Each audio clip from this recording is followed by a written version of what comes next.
Millionaire broke down in tears. After hearing why the girl was washing cars at that gas station, she moved with the sponge like she was dancing, lost in a trance, soap running down her soaked skin, dripping from her faded shorts. But it wasn't a dance. It was desperation. The heat from the asphalt made the ground tremble under her bare feet. The soap seeped into old cuts on her hands. It stung, but she smiled anyway. She even smiled when someone shouted, "Scrub it right, truck stop, stripper." The car was a brand new black Mustang with dark tinted windows and the AC set to 68. Inside, a man in an expensive suit tapped impatiently on the steering wheel. His eyes didn't see her as a person, just another face, another nobody. But something, just something, made him roll the window down a few inches that day. "Why are you doing this?" She froze. His voice was cold, firm, but it was the first time anyone had actually asked. "My sister. She's had a fever for 3 days. We live over there," she said, pointing past the gas station where concrete gave shade and trash turned into bedding. He followed her finger, an overpass, and beneath it, a rough shelter built from tarps, plywood, and cardboard boxes. A piece of sheet hung as a curtain. In front of it, a tiny pair of children's sneakers, too small to come with a happy story. The man bit his lower lip. A memory sparked behind his eyes. A girl, long ago, with the same eyes, long hair, a stubborn smile, a scar on her chin. He blinked. The scar was there, on the soapy girl in front of him. "What's your mother's name?" She hesitated. "It was Jamie Wilson, but she died when we were born. At least that's what they told me." The air inside the car turned heavy. The station noise vanished. He shifted in his seat, trying to breathe like a man punched in the gut. "Jamie, you knew her?" Silence. He pushed the door open with a sudden snap. His expensive shoes hit the wet ground. He walked closer, saw her eyes up close. They were his, no doubt. Same color, same flash when she got nervous. And standing there, soap up to her knees, was his daughter. Or worse, daughters. She'd said, "We." The man took a shaky step back. A car horn jolted him out of his thoughts. Someone yelled, "You paying or what, hotshot?" He reached into his pocket and tossed some bills onto the hood, but he didn't leave. He just stood there, stuck, unsure whether to walk away or fall apart. She grabbed the bucket and crouched to pick up a dropped sponge. Her hair stuck to her face, and she tried to hide the tear with water. "How old are you?" 18. 19. In September. Why? The world paused for a full second. He did the math. Jamie disappeared 19 years ago. She was pregnant when she left him. She had vanished. He thought she left for someone else. He drank. He mourned. Tried to move on. Never could. And now here she was, under the sun, scrubbing rims for spare change. The past, he thought, was gone forever. She looked at him like she was sorry for existing. "If you want to leave, it's okay. I'm used to it." But he didn't answer. He turned his face away, swallowing a sound that could have been a scream or a prayer. His heart pounded off beat. Somewhere under the tarp, a child coughed, weak and dry. Slowly, he walked toward the overpass. Every step felt like it sank deeper, into the earth. When he got close enough to see the sick girl's face, he knew. The same eyes, twice. He dropped to his knees without even realizing, and there, with the smell of gas and garbage around him, the millionaire who never cried felt his soul split into 3 pieces: who he had been, what he had lost, and what he might still have a chance to save. The blue tarp fluttered in the hot evening wind. Inside, the world sounded muffled, like time moved slower in there. He had to kneel to enter. The ceiling was too low. His suit brushed against dirt and grime, and he didn't care. The girl followed in silence. She was out of breath, hair stuck to her back with sweat and dried soap. She stood sideways, unsure if he was a threat or a miracle. The little girl in the corner coughed again, too small for her age. Pale, sunken eyes, wrapped in a blanket too thin for any American night. He looked around and saw fragments of forgotten lives, a torn backpack with a faded unicorn, a cracked cup from a famous coffee chain, and a photo taped to the cardboard wall. It was old and faded. A woman smiled, holding 2 babies. Her eyes looked familiar. And there, barely visible in the background, was him, younger, lighter. Still unaware it would be the last time he'd ever see Jamie, he reached out, stopping just before touching it. The girl noticed. "My mum, she said you were dangerous. That if I ever met you, I shouldn't trust you. That you broke her." The air grew heavy. "And yet you spoke to me today," he said, barely above a whisper. She bit her lip, then sat beside her sister, leaning against the makeshift wall. Protective, like a mother still learning how to be a sister. "Because my sister's going to die if I don't get money to take her to a hospital. And even if you were the devil himself, I can't afford not to try." There was no anger in her voice, only exhaustion. He looked into the sick girl's eyes. He didn't know her name yet, but something shifted inside him. A slow crack, like ancient ice starting to melt. Silence. Outside, laughter from gas station workers, a car engine revving. Inside, time stood still. He opened his wallet. Money, cards, IDs. None of it felt useful. Then he pulled out a necklace. Silver with a dark blue stone. Old. Almost no one knew he still wore it. Jamie had given it to him on a rainy afternoon, back when they lived in a cramped apartment in Baton Rouge. "You'll forget us someday," she had said, smiling. "So take this, just to remember what was real." He held it between his fingers, stared at it too long, then wordlessly offered it to the girl she didn't understand at first. It was hers, he said. She took it like someone receiving an inheritance from a world she never belonged to. Then, finally, she asked, "Are you leaving?" He looked at her. The question wasn't simple, it was a test, an invitation, a trap with only one right answer. "No," he said. "I'm not." She didn't smile, but her shoulders eased just slightly. He looked around again, felt the dust in the air, the unbearable heat, the stench of mold and burnt plastic. Hand slowly, without a word, took off his blazer, folded it, laid it beneath the sick girl's head like a pillow, then sat beside her, watching, as if just being there was his first act of redemption. Tell me in the comments where you're watching from, and don't forget to hit that like button. Night came like a slap. The lights of the gas station still shone in the distance, but under the overpass, everything was shadow and tire noise overhead. The little girl fell asleep, still coughing, her pillow a blazer that cost more than their entire shelter. Her sister sat nearby, knees to her chest, watching the man in silence. He had taken off his tie, rolled up his sleeves, but he still looked out of place. Like a CEO lost in someone else's nightmare. "You should go," she said finally. "This isn't a place for someone like you." He didn't respond. His hands clasped together, elbows resting on his knees, eyes fixed on the ground. "When?" He spoke, his voice was low. "It's not a place for anyone anymore," she let out a dry laugh. "But it's still all I have. All I have." A long pause. The wind blew a plastic bag across the corner like a ghost. A dog barked somewhere in the distance. Inside the tarp, the silence felt heavier than the concrete looming above their heads. "Why did my mum run away from you?" She asked. He took a deep breath. A long one, then closed his eyes as if watching it all unfold again. "I was young and arrogant. Thought I could fix everything with money. When she got pregnant, I panicked. I said things, awful things. Things you can't take back." She watched him with narrowed eyes, like someone listening to a story but searching for cracks in the tone. "She never told anyone," he continued.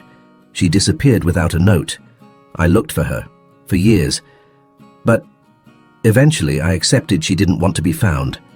That side ruined it. She didn't know what to say. There was no way to tell if he was lying, but something in the way he didn't try to defend himself hurt more than any excuse ever could." "And now?" she asked. "What do you want?" He looked up. There was exhaustion in his eyes, and something that looked like fear. "I don't know. Maybe just a chance to do what I didn't." She stood slowly, picked up a damp cloth, and gently moistened her sister's lips. Every motion was small, precise. He watched and his chest tightened. That kind of love, the quiet kind, the one that cares without needing credit, was something he had never learned to give. "I don't trust you," she said, without looking at him. but she deserves whatever help there is. He nodded. And, you, what do you deserve? She didn't answer, but her eyes filled with something that wasn't anger or sadness. It was the hollow look of someone who hadn't heard that question in a very long time. He moved closer, sat beside her just a few inches away. He reached out, not touching, but offering peace. Can I at least know your names? She hesitated, then whispered, I'm Sky. She's Hope. He repeated it softly, like he was testing the sound. Sky and Hope. Two names Jamie would have chosen, two words he had forgotten how to feel. Sky and Hope. Sky turned away, embarrassed, but didn't pull back. You never wanted to be a father? The question struck like a blade. He swallowed hard. I did. I just didn't know how. I had other relationships I tried, but nothing ever lasted. It always felt like something was missing. She closed her eyes for a moment, then opened them. We don't need a hero, just someone who stays, even when it's not glamorous. He nodded. Slowly. Then that's what I'll do. Stay. Outside, a car honked. In here, the silence held. Fragile promises. He stretched out his legs and adjusted his body on the hard ground. And for the first time in decades, he fell asleep. No suit, no control, no excuses. Next to the daughter he never knew. Morning came without warning. Light sliced into the tarp like a fine blade, carving shadows with cruelty. Sky was already awake, sitting outside with her feet on the warm curb, holding an empty plastic mug. Her hair was tied in a messy bun, her eyes fixed on nothing. Hope was still asleep. The fever had dropped slightly, but her eyes twitched under her lids. Restless dreams. With every moan, Sky's body tensed, ready to act, even if she didn't. Know how. The millionaire woke slowly, his back aching from the hard ground. His shoes were dusty with fine sand. His shirt was wrinkled and stuck to his skin. He sat up and spotted Sky outside. For a moment he just watched. She was gently shaking the empty mug, like trying to guess the weight of what was missing. He stepped out quietly and sat beside her, leaving space between them. She didn't turn. She sleep okay? He asked. Enough. Not to die today, she replied. Dry but not bitter. He nodded, eyes on the street. Cars drove by without noticing. Men in suits and women in heels walked past with coffee cups in hand, blind to the world beneath their feet. You could get us out of here, couldn't you? She asked suddenly. Her tone wasn't demanding, just blunt. He turned to her slowly. Could? So why didn't you do it yesterday? A hidden blade, because I didn't want to make promises, before knowing if you'd let me stay. She let out a hollow laugh. We don't get that luxury, choosing who stays. We take what comes, even the lies. He lowered his gaze, picked up a stone and began scratching the ground with it like a distracted child.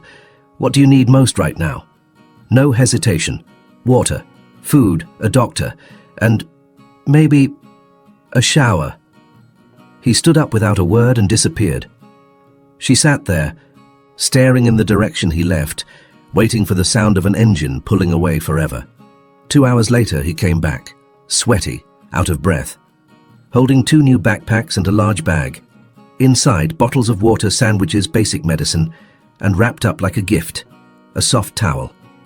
Sky's eyes widened. Where'd you get all this? Money helps, but running helps more. She grabbed a water bottle, opened it, and lifted it to her sister's lips. Hope drank slowly, eyes half open. When she finished, her head fell sideways, murmuring something too soft to catch. He watched in silence, wanting to help, but unsure how. So he tried. Maybe we could go to a hotel tonight. Nothing fancy, just until... No, she cut him off. We can't just vanish. People around here look out for us. That old guy across the street, Mr. Carter, he brings us food when he has extra, and Benny watches over us at night. He nodded. He respected that, but then he stepped forward gently, knelt down and pulled something from his pocket. A small hairbrush, used but clean. It was my sister's. She died 3 years ago. It's the only thing I had left of her. But I think you'll use it better than I ever could. Sky took it reverently. Her fingers brushed his for just a second, a brief human gesture. Thank you, she said, not quite meeting his eyes. He smiled. A real smile finally. No armor. Can I come back tomorrow? Sky looked at Hope, then up at the sky. If it rains today, maybe we'll let you.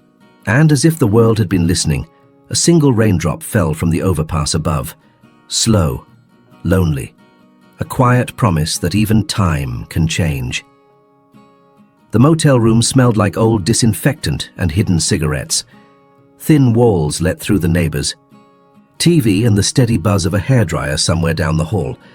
It was small, 2 narrow beds and a crooked lamp. But to Sky it felt like science fiction. She stepped inside cautiously, like trespassing in someone else's home. Hope was in the man's arms, lighter than he expected. She'd been asleep ever since they left the overpass, her sweaty face resting on his shoulder. Sky adjusted the sheets carefully before he laid her down. They both stared at the sleeping girl for a moment. "You sure this is safe?" Sky asked, still standing. "The motel owner's an old friend. No one's going." "To bother you here?" She didn't respond. Walked to the bathroom, turned on the faucet. The pressure was weak but warm. She tested it with her hand, then returned slowly. "Haven't slept in a place with a real door since I was 12. He sat on the other bed, his body slouched. "Where's your dad been all this time?" She crossed her arms. "Standing in front of me right now." He bit his lip. Didn't argue. Sky looked around, picked up the brush he had given her, sat on the floor and started combing her hair, slowly, patiently, like it was some sacred ritual. "You know what hurts the most?" she said, still not looking. "B. It's not living in the dirt, it's knowing someone who could have changed that much was out there." He swallowed hard. "I didn't know. Didn't know. She knew she was pregnant, she knew she loved you, and you still yelled." Sky's voice was low, controlled. "She told me, said you called her a trap, a mistake." The words hit the floor like shattered glass. "I was an idiot," he muttered. "And she disappeared, never gave me a chance." Sky lifted her eyes, steady, unforgiving. "Did you wait for her to show up? Or did you actually look?" Silence, he looked away. "I thought she hated me. She hated herself, because she still loved you." Sky let the brush drop to the floor. Her anger didn't explode. It boiled, precise and measured. "We begged. At church doors, slept in bus station bathrooms. We had men follow us. I hit one with a rock once. I was 12. Hope had a fever, and I lied. Told her everything was fine." He lowered his head. "You're stronger than anyone I've ever known." She scoffed. "I don't want to be strong. I just wanted to exist. Without fear, that's all." He stayed, silent. The shame weighed heavier than the bed. Sky stood up and walked to the window. She opened the curtain. The sunset painted the buildings in a dirty orange glow. Cars passed below as if nothing had changed. "You know her full name?" she asked suddenly. "Jamie Elizabeth Wilson. And you. What's your name?" He hesitated. "Richard. Richard Moore." She repeated it quietly. "Sky Wilson. Hope. Wilson, Sky Moore. If you want it to be." She turned slowly. "Not yet. But maybe someday." He nodded, respectfully. Laughter blared from the TV in the next room. Sky smiled for the first time, barely visible, but there. "You really need to pick better motels." It was the best I could do without drawing attention. She walked to the bed, lay next to her sister, pulling the blanket up to her chin, stayed there, one arm draped over Hope, quiet. He watched, then stood, took his wallet out and placed some bills on the dresser. "Tomorrow we'll take her to the hospital." Sky nodded, still watching her sister. "And after that?" "After that, I want to hear everything. From both of you." She didn't answer, but closed her eyes slowly. And in that silence, there was something like acceptance. The hospital was too white. Not the kind of white that soothes, but the kind that exposes. Clean walls, shiny floors, the antiseptic smell. It all screamed, "You don't belong here." Sky gripped her sister's hand tightly, while a nurse checked Hope's pulse and typed into a digital clipboard. Richard stood on the other side of the room. His new blazer looked even more out of place here. He'd bought simpler clothes, swapped his designer watch for a plastic one. But in his eyes, Sky still saw a world she didn't trust. She's very weak, the nurse said. Severe dehydration. And the pneumonia is more advanced than we'd like. She'll need to stay at least 3 days, Skye nodded, biting her lip. What if we don't have money? The nurse glanced at Richard. He was already pulling a card from his pocket. I'll take care of it. The nurse hesitated, then accepted. She wrote his name as legal guardian. When she left, the silence in the room pressed harder than the floor beneath them. Hope slept. Oxygen taped to her face, IV in her arm. Her small body looked overwhelmed by all the wires. Skye walked to the window and stared down at the parking lot. She'd given up, she said quietly. Last night before you showed up, she told me if she died at least it'd be lighter. Richard felt the blow of those words deep in his chest. I'm sorry. Skye turned. Her eyes were raw with fury. You say that like it fixes something, but it doesn't. He stepped toward her. She stepped back. Don't bring guilt into this now. Guilt is easy. What was harder was holding her while she trembled and thinking it might be our last night. Hard was lying to those eyes and saying it'd be okay. You don't know what that's like. Teach me, he said suddenly. Skye froze. The words weren't rehearsed, and they hurt because they were real. I'm not your redemption story. You're not. You're my daughter. That's not enough. He closed his eyes, breathed deep, his chest rising and falling slowly. Then what do I do? Feel the shame. Sit with it. Don't wash it away with good deeds. Stay. In all of it. In the ugly. He nodded, then took his wallet from his pocket and pulled out a folded photo. It was old. Him and Jamie at a picnic. Her face smudged with dirt, laughing. He handed it to Skye. She took it gently. Ran her thumb over her mother's face. You loved her. To this day. She gave the photo back. Then maybe Hope will survive. Richard didn't understand. Skye explained, because maybe the love that's left will finally mean something. She walked over to Hope, pulled the blanket to her neck, kissed her forehead softly. Then for the first time let a tear fall in front of him. Just one. But it was real. Richard didn't reach out. He just watched. And in that single silent gesture, there was more pain than any scream could carry. Hope stirred slightly, as if responding to the quiet. She murmured something neither of them understood. Skye looked at him. Leave, but come back tomorrow. He didn't hesitate. He left, and only once alone in the hallway, leaning against the cold wall, did he allow himself to cry, in silence as Skye had shown him, with shame, with everything ugly, and without running. The hospital smell didn't bother him as much anymore. It was as if his body, after days of fear, was learning to accept peace with caution. Skye sat every day beside Hope's bed, brushing her sister's hair with the brush Richard had given them. It became a quiet ritual. Each stroke of the bristles, a silent plea for her to wake up. Hope drifted between consciousness and confusion.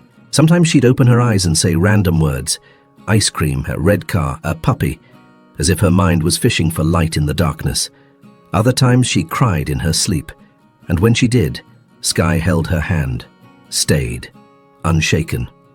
Richard returned every afternoon. He'd show up with clean clothes, sometimes flowers, sometimes children's books, but he never walked in right away. He always stood in the hallway first, watching through the door crack. Watching Skye care for her sister like a surgeon, with precision, as if their lives depended on it. And they did.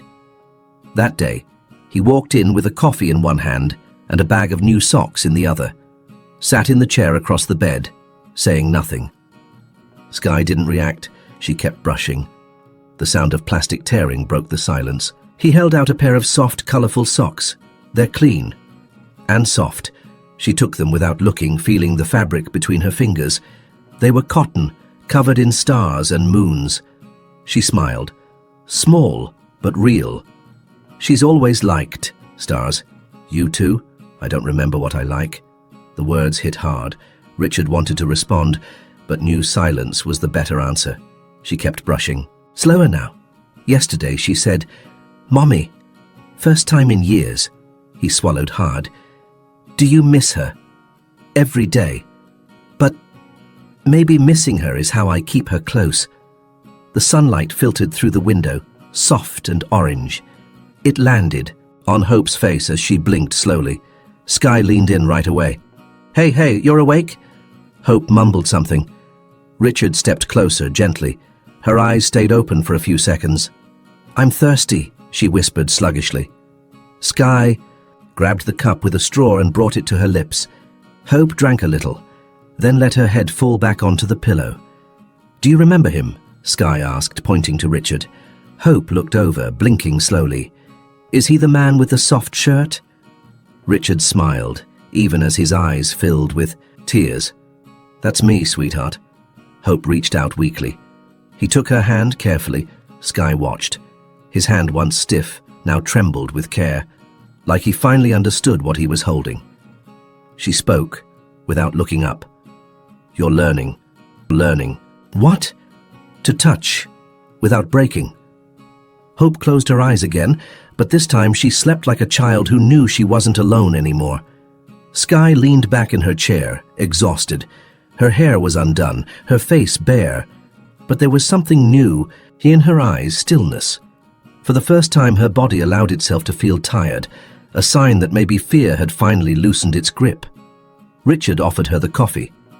She took it, drank a sip. The taste was strong, bitter, but warm, and for the first time in a long time, the warmth in her chest didn't come from pain. Outside, it started to rain, softly. The droplets tapped against the window like whispers. "When we were little," Sky said, "Jamie used to say every drop of rain was someone being forgiven." Richard stayed quiet. "You believe that?" he asked. She gave a faint smile. "Today, maybe I'm starting to." The next few days felt like being born again. Slowly, the hospital became a fixed point in a world that had always moved too fast. Sky began forming routines, small rituals no one noticed, but she followed religiously.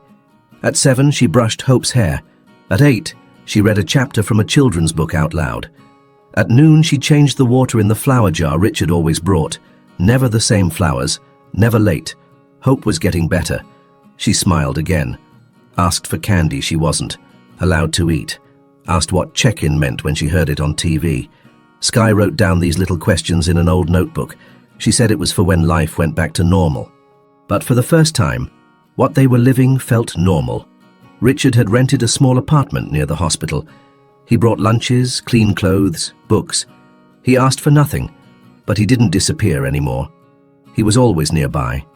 Sometimes just listening, sometimes quietly laughing at Sky's stories. One afternoon, Hope asked to draw. A nurse brought a small kit, crayons and paper. Sky helped her sister sit up. Richard watched from the side, not interfering. "What are you gonna draw?" Sky asked. Hope looked up and smiled. "A house with a door." Sky swallowed hard. So did Richard. Hope drew carefully. Windows with curtains, a colorful roof, a tree with apples. "What's this one?" Sky asked, pointing at 2 stick figures holding hands. "That's you."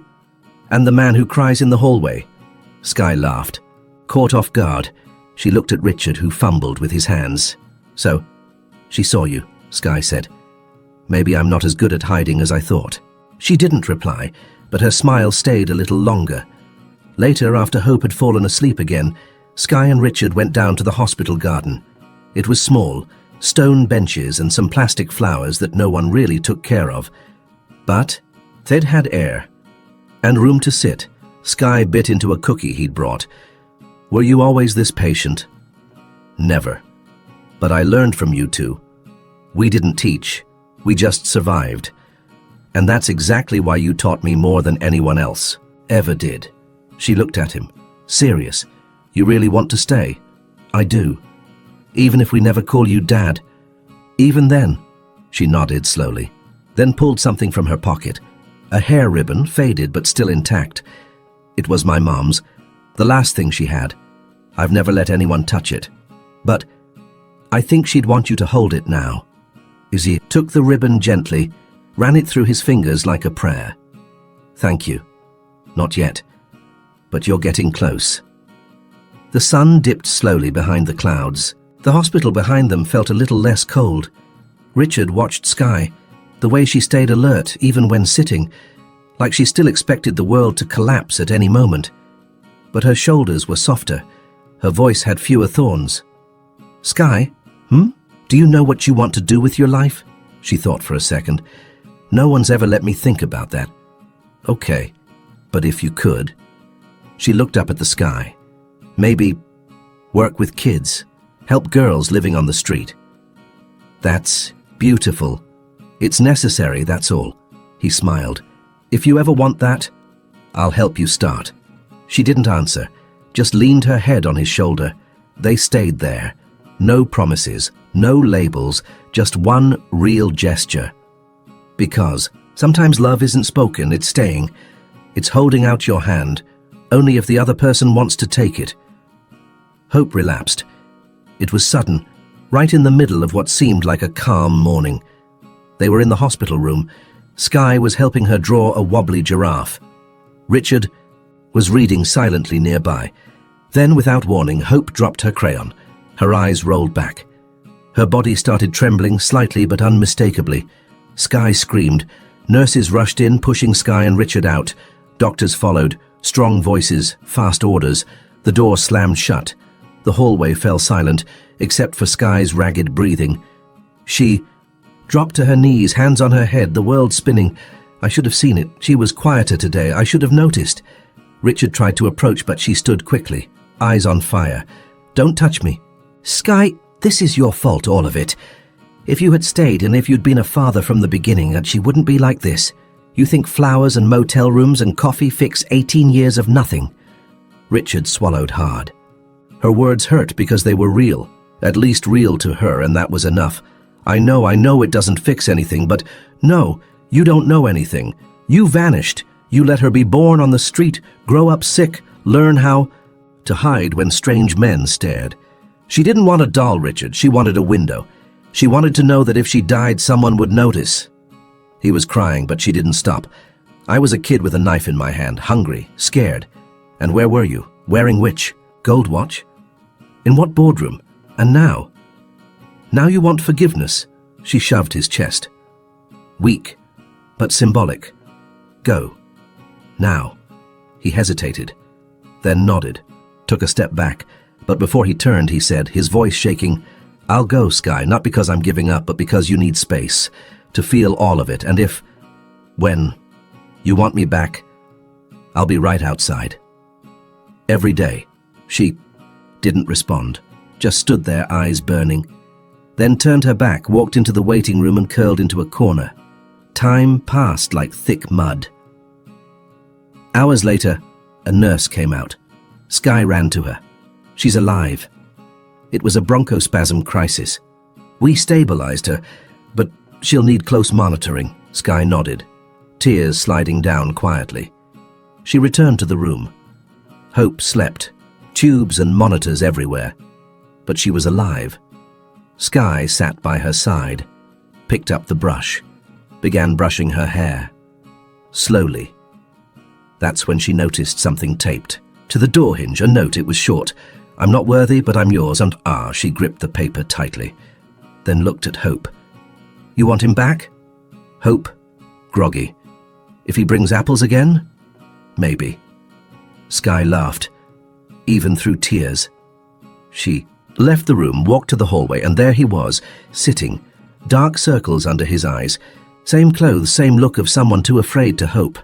Sky stood, watched him for a long moment, then said quietly, "Bring apples, no sugar." He stood up. "Can I come in?" "You can. And tomorrow." "Tomorrow too." He smiled. She didn't. But she opened the door. And for the first time she let him enter by choice, not pity. "Thanks for reading all the way here, but don't go just yet.